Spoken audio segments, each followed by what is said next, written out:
know how I feel about my right side. Like, the crease is, like, non-existent. It's nothing like the left side. Like, look at this. Yeah. Well, maybe the doctors can take out all this extra fat in my body, like a BBL, and put it here and, like, cup it for me so it's perfect. Here, let me pray for you really quick.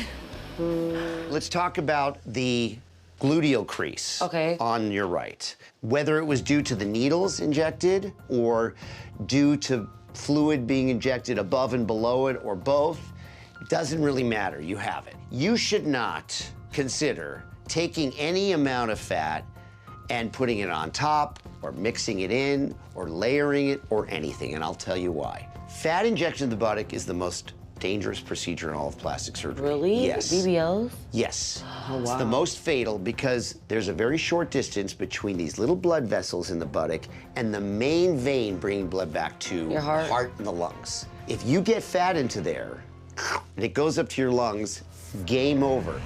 You have 5 million followers with that crease. Right. I think you're good with that crease. Just gonna live all with right? it. My chin is indented. It's lumpy and bumpy. I call my chin my giant because to me it's enormous. How would you feel if I'm just looking at your chin all the time? Doesn't it make you uncomfortable? Well, you shouldn't let that define you.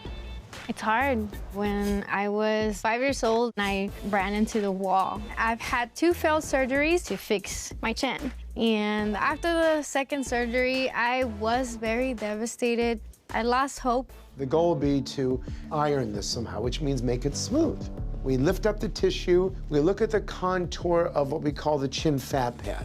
Do we need to put a blanket on top of that deeper fat pad? So what do we put there? Fat? Don't really want to do that, I don't think. I think you've already had enough fat in there. So the thing that I think about is using some cadaver skin. No matter what we do, there is a risk, a decent risk, that I can make that worse. And probably about a good 25, 30%. It's not 5%, it's higher. Do you still want to do this? Well, at least there's some percentage. There's not a full no. There's some hope.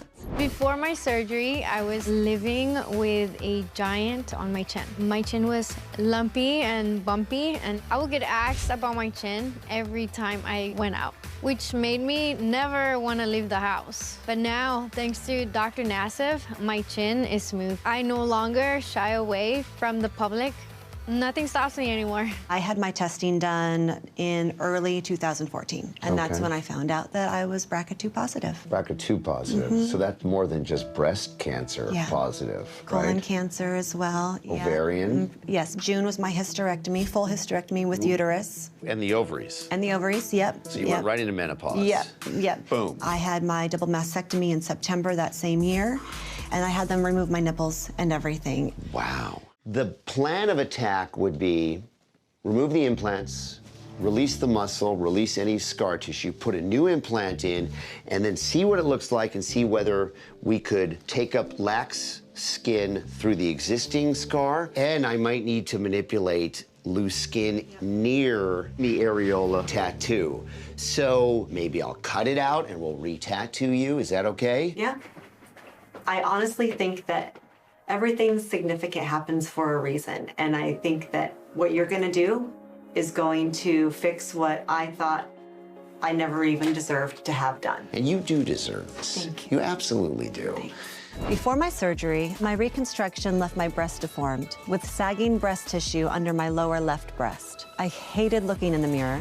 But now, my breasts are smooth, round, symmetric, and with the tattooed nipples look better than they did before.